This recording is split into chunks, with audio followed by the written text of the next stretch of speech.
Es curioso cómo la ficción se parece a la realidad muchas veces. Bueno, no es tan gracioso cuando te pasa. Durante los últimos 15 años he trabajado desarrollando software, lo cual quiere decir que durante la mayor parte de mi vida adulta mi familia y mis amigos no han sabido exactamente con qué pago la hipoteca. Saben que hago software, saben que hago aplicaciones web, pero la forma concreta, el detalle de cómo lo hago, de cómo desarrollo ese software, pues bueno, pasa un poco como en la introducción, ¿no? Que suena un poco raro, algoritmos, código, no saben exactamente muy bien qué es lo que termino de hacer. Entonces hoy me gustaría compartir con vosotros unas cuantas historias y unas cuantas ideas sobre qué son algoritmos y por qué son importantes. Una de las cosas que me parece curiosa es que eso no solo le pasa a mis padres o a mi familia, ¿no? Este tema de confusión, ¿no? Con todo lo que es el software o con los mecanismos internos del software, sino que parece que en ciertos momentos incluso es la industria la que lo promueve, ¿no? Hay un tema como de chamanismo alrededor de todo lo tecnológico. Es como si, bueno, pues aplicaciones que se conectan a la nube. Es decir, es algo que esperarías más de un mago brasileño que de una empresa tecnológica. Y todo este tipo de confusiones, este tipo de amalgama, de jerga técnica, al final lo que produce es que la gente no sabe muy bien exactamente qué es lo que realmente está pasando por debajo. Y lo que está pasando es que simplemente hay una cosa que se llaman algoritmos, que son un conjunto de instrucciones automatizadas por un ordenador. Es decir, los programadores nos pasamos la mayor parte del día convirtiendo una transacción como esta, en la que movemos dinero de una cuenta de un señor a la cuenta de otro señor, en cosas que realmente funcionan, que pueden hacer algo dentro del mundo digital de los ordenadores, ¿no? Pero como veis, es unos procesos muy sencillos, es decir, se establece que si queremos pasar tanto dinero a una cuenta, se hacen una serie de comprobaciones y al final ocurre algo. Es decir, no es esa inteligencia artificial que vemos en las películas de te voy a matar. Es decir, al final, no sé por qué además, pero normalmente al final es te voy a matar. Como si tuvieran un tema de pasivo-agresivo con los seres humanos, ¿no? Pero no es ese tipo de inteligencia artificial, es simplemente una serie de instrucciones. Y sin embargo, ahora, sobre todo en los últimos 15, 20 años, donde todos estos distintos programas están empezando a converger, a juntarse, a interactuar entre ellos, está apareciendo lo que los científicos llaman sistemas emergentes, es decir, procesos y patrones complejos que no son reducibles a cada uno de sus componentes, es decir, cosas que cuando las pones todas juntas generan sucesos que no son predecibles y que de hecho no estaban diseñados internamente. Y uno de los mejores ejemplos que tenemos hoy en día es la bolsa. Cuando pensamos en la bolsa, pensamos en este señor, ¿no? Un tío agresivo, a tope de testosterona, que sabe hacer precisamente la compra perfecta en el momento perfecto. O puede ser también que lo que estemos pensando es en este panorama habitual de traders, ¿no? Que se están gritando en el parqué para comprar, para vender. Y todo eso es algo que nos inculcó Hollywood en los 80 y en los 90 y bueno, en principios de los 2000, con películas como esta, en la que bueno, todo era ese tipo de personas súper decididas, ¿no? Y más o menos reflejaba el ambiente de la bolsa hace 20 años, pero no ahora. Ahora más o menos el aspecto de la bolsa es este.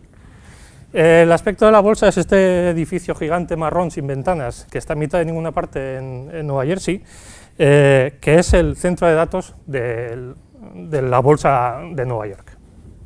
Entonces, dentro de este centro de datos, lo que hay es fila tras fila, tras fila, tras fila, tras fila, tras fila de servidores que lo que hacen es ejecutar procesos automatizados. Es decir, hay unos señores que programan una serie de algoritmos que deciden comprar o vender acciones y se ejecutan en estos servidores. Y se ejecutan sin ningún tipo de intervención humana. Y no son casos esporádicos, es decir, no es un porcentaje pequeño de las transacciones ocurren de esta manera, no. El 80% de las transacciones que suceden en Estados Unidos, en la bolsa, lo realizan máquinas. Es decir, 8 de cada 10 veces que alguien compra o vende una acción en la bolsa de Nueva York, ese alguien es un proceso computerizado, es un algoritmo, no es un señor, no es un fulano que está comprando con el teléfono. Y ese tipo de compra-ventas se han ido definiendo en los últimos años hacia algo que se llama comercio de alta frecuencia, que básicamente quiere decir que estas operaciones se producen a unas velocidades increíbles, de orden de cientos de veces cada milisegundo. Es decir, coger un segundo, que de por sí es corto y normalmente no prestamos mucha atención, eso lo dividís entre 1000, y entonces dentro de esa pequeña porción ocurren cientos de transacciones, cientos de bots que están comprando y vendiendo acciones, ¿no? Normalmente estos algoritmos se fijan en transacciones en las que pueden ganar unos céntimos, es decir, que normalmente no eran tan atractivas para los corredores de bolsa habituales. Pero como estos ordenadores lo pueden hacer millones de veces por hora, ese tipo de economías de escala les permiten ser rentables. Y de esa manera es en la que se ha ido perfilando estos personajes, estos bots, como uno de los principales ejecutores dentro de la bolsa de Estados Unidos. Entonces, alguien podría pensar que algo tan importante, algo que mueve 8 de cada 10 acciones en la bolsa de Nueva York, pues bueno, debería tener una serie de estándares de calidad, ¿no? Pero nada más lejos de la realidad. La verdad es que de todos estos principios que deberían cumplirse, como por ejemplo pues que no se estropeen si pasa algo raro, que estén muy probados para que no pase ningún desastre, que las autoridades lo puedan monitorizar, realmente luego eso no está sucediendo. En mayo de 2010 ocurrió una cosa muy curiosa que no había pasado hasta la fecha, al menos en esa escala, y es que hubo un suceso muy particular, ¿no? En un momento de la mañana se realizó una transacción de compra-venta muy grande, más grande de lo habitual. Eso no es raro, quiero decir, eso pasa de vez en cuando, no es lo habitual, pero pasa de vez en cuando. Lo que sí es raro es que eso provocó que todos estos bots, todos estos programas automatizados que estaban comprando y vendiendo acciones, empezaran a comprar y vender frenéticamente. Como lo pueden hacer millones de veces por hora y millones de veces por minuto, pues empezaron a comprar y vender esas acciones. Entonces los traders, que son las compañías que realmente generan estos bots y que los alquilan y que los ejecutan, dijeron, para, aquí hay algo raro, quiero decir, el mercado se está moviendo muy rápido, aquí está pasando algo raro. Entonces, para evitar, no sé exactamente qué pasa, pero para evitar que pase nada más, lo que voy a hacer es apagar los bots. Entonces, cuando apagaron los bots, imaginaros que estáis con otras 100 personas en una habitación y de repente 80 salen de la habitación. ¿Qué es lo que pasa? Pues que nadie podía comprar y nadie podía vender. Es decir, no había nadie ejecutando las transacciones dentro del mercado. En ese momento es cuando empieza a caer en picado el mercado. Esa curva tan bonita que veis hacia abajo, y nadie sabe exactamente qué hacer. Es decir, eso está bajando, los precios de las acciones tienen un precio ridículo, y en un momento determinado ya alguien activa un mecanismo que hay de seguridad para los casos en los que los precios varían mucho y detiene el mercado. Y lo detiene por 5 segundos. Solo 5 segundos. Al volver a activarlo, los precios vuelven automáticamente a recuperar su precio original y aquí no ha pasado nada. Entre el punto A, que veis ahí, que empieza a caer, y el punto B, que es en el que está recuperado los mercados, pasaron únicamente 10 minutos. Fue tan rápido que se ha llamado el crash relámpago de 2010, y porque todo duró 10 minutos. Y fue tan complejo internamente, es decir, estos ordenadores realizan tantas operaciones por segundo y es tan complejo desentrañar exactamente qué es lo que ha pasado, que a los reguladores de Estados Unidos les llevó 5 meses generar el informe de lo que había pasado en 10 minutos. 3 años después este informe todavía es muy disputado, es decir, en el informe más que nada se decía que la causante de todo el pifostio había sido esa operación rara del principio, que había desencadenado todo esto.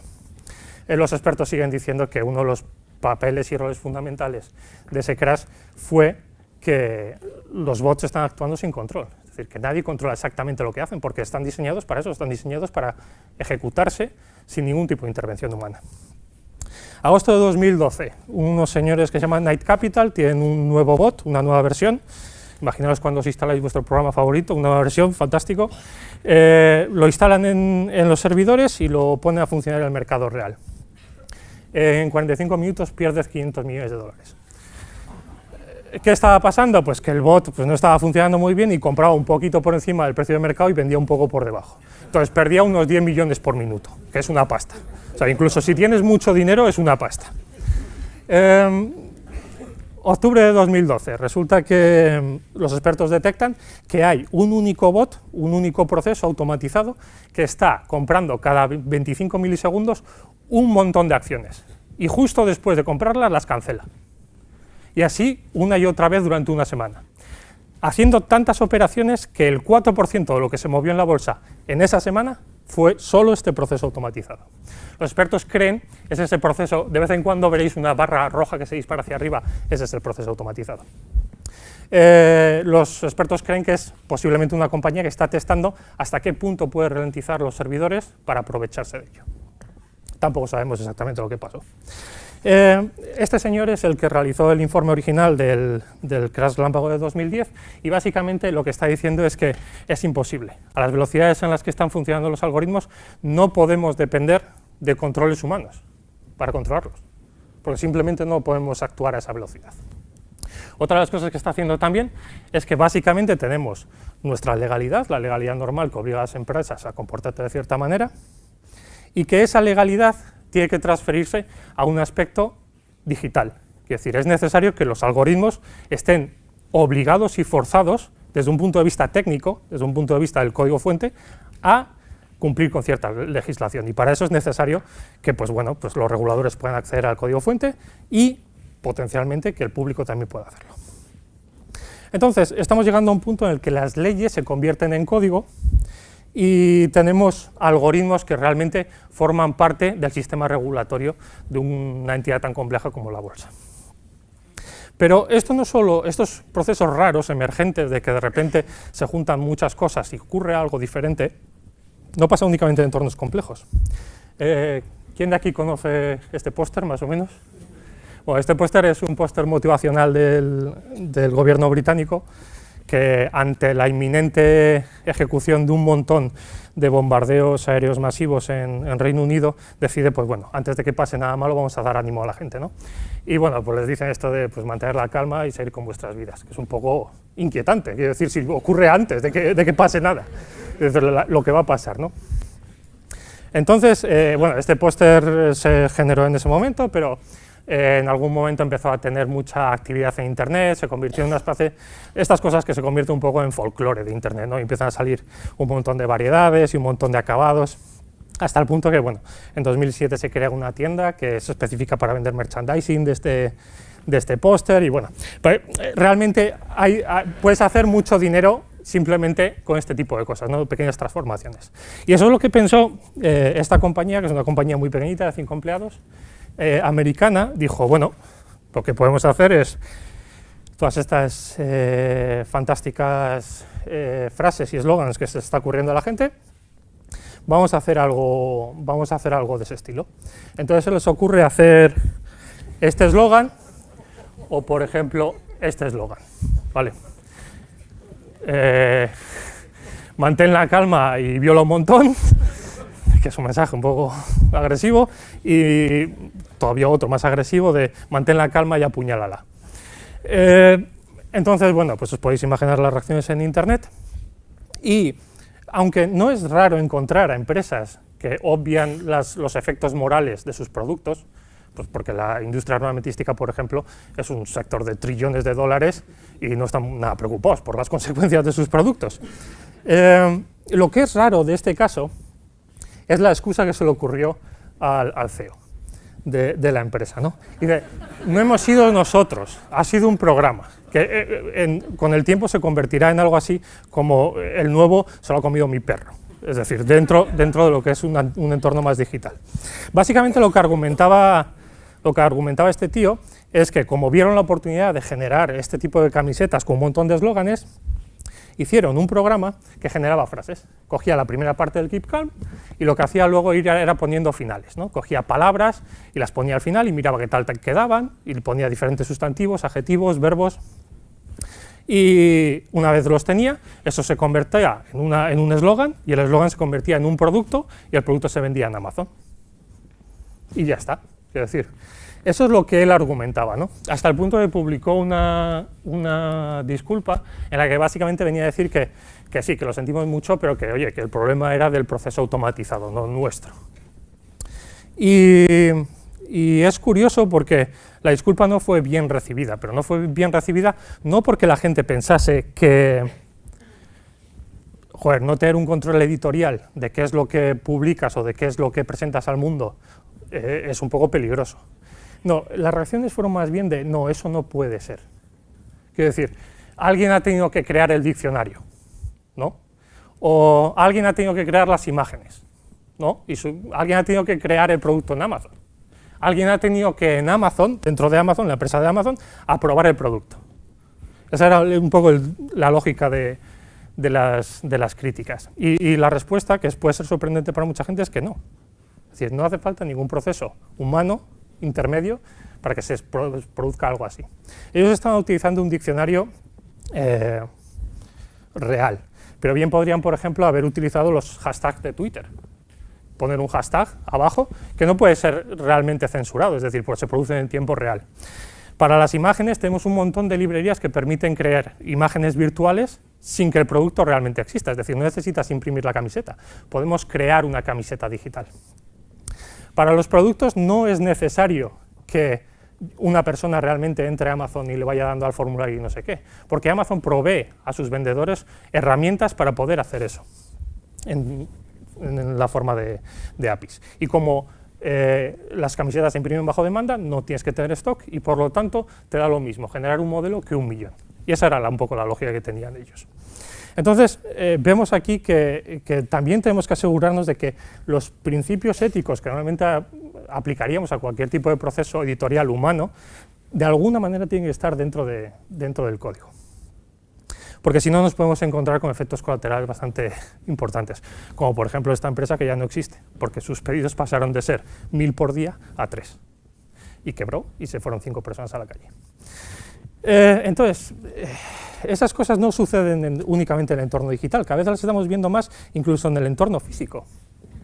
Esta es la ciudad de Rusley, que es una pequeña ciudad minera inglesa en la que, bueno, tradicionalmente han vivido de la minería. En 2011 Amazon abrió su centro de distribución masivo para Reino Unido en esta ciudad. Y bueno, os podéis imaginar las reacciones de los políticos. Fantástico, ¿no? Un centro de Amazon aquí en mitad de la nada es una grandísima noticia. La gente está deseosa de volver a trabajar. Sin embargo, los mineros nos están dando otra sensación. O sea, nos están dando, oye, trabajar ahí, lo más parecido a trabajar en un campo de trabajo. Entonces, ¿por qué? Bueno, en principio es porque, bueno, son polígonos inmensos, la gente puede llegar a andar hasta 25 kilómetros en un solo turno, porque hay unas distancias muy grandes. Básicamente cobran el salario mínimo, todas las personas. El salario mínimo creo que es 7,17 y ellos cobran 7,18, por el que dirán, imagino. Trabajan en silencio, se les pide que no hablen porque pueden estropear la media productiva de la planta, etcétera, etcétera. Pero una de las cosas que realmente duele más a esta gente, que no olvidemos es familia de mineros, quiero decir, esta gente sabe lo que es currar duro, por lo tiene en casa. Lo que más fastidia a esta gente es la inestabilidad del trabajo. Y su temporalidad, es decir, que no saber muy bien exactamente qué es lo que está pasando, porque despiden a mucha gente, la renuevan, bueno, nadie dura más de 3-4 meses. Entonces, ¿por qué tanta renovación? ¿Por qué esta rotación? Y ¿cómo puede ser, si hay un coste para entrenar a una nueva persona, cómo puede ser que compense despedir a la gente todo el rato? Bueno, Amazon recibe aproximadamente unos 30 pedidos por segundo en Reino Unido, solo en Reino Unido. Pero los trabajadores que van recolectando esos pedidos, que tienen que ir por la planta básicamente, voy aquí, cojo esta parte, voy aquí, cojo esta otra parte del pedido, no lo hacen en base a su experiencia. Y no lo hacen en base a su experiencia porque básicamente el almacén de Amazon es de este estilo. Básicamente no está ordenado. Es decir, y no está ordenado puede parecer poco intuitivo, es decir, puede parecer que es un desastre. Al contrario, es mucho más eficiente porque primero puedes poner las cosas donde haya espacio. No tienes que planificar, es decir, no tienes que pensar, aquí voy a poner los tipos de producto de tal estilo. Y además permite que cuando hay cambios en los productos se puedan integrar de manera mucho más rápida. Entonces, básicamente lo que hace la gente es ir con estas maquinetas, con estos PDAs que les van diciendo tienes que ir 100 metros más hacia la izquierda, llevas 2 segundos de retraso sobre tu estimado, coge este producto, deja este producto, vete a no sé qué, vete a no sé cuál. Básicamente lo que sucede es que cualquier persona podría hacerlo mientras tenga la PDA. De hecho, la única razón por la que no han sido sustituidos todavía por estos robots, que son una empresa que Amazon compró en 2011, es porque es muy difícil técnicamente que una máquina sea capaz de manejar cosas de muy distinto tamaño.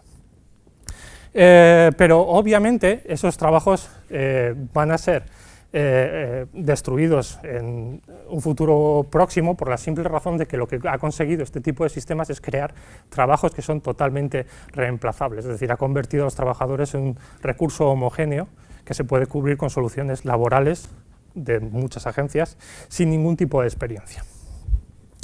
Las ideas que quería compartir hoy con vosotros sobre todo este tema de los algoritmos. Vamos a encontrarnos nuevos compañeros, nuevos habitantes en estos panoramas que nos estamos encontrando, cada vez están más cercanos a nosotros en diferentes niveles, y eso puede causar ciertas disonancias. Es importante que estemos atentos con ello. Para la gente que trabajamos con software y que somos desarrolladores, es prioritario que abramos nuevas conversaciones, es decir, que nos preguntemos cuáles son las consecuencias, cuáles son los propósitos de nuestro software y cómo podemos introducir ciertos componentes de ética y de responsabilidad dentro de ellos. Y para la sociedad en general, la necesidad de darse cuenta de que se plantean nuevos ecosistemas, nuevos hábitats en los que nos vamos a encontrar con gente inesperada, y esa gente inesperada ni siquiera son humanos. Hay interacciones que van a surgir entre nosotros y ellos, y lo que es más interesante, entre ellos mismos, sin meternos a nosotros por el medio. Y por lo tanto tenemos que reajustar las expectativas que tenemos para un futuro cercano. Y muchas gracias.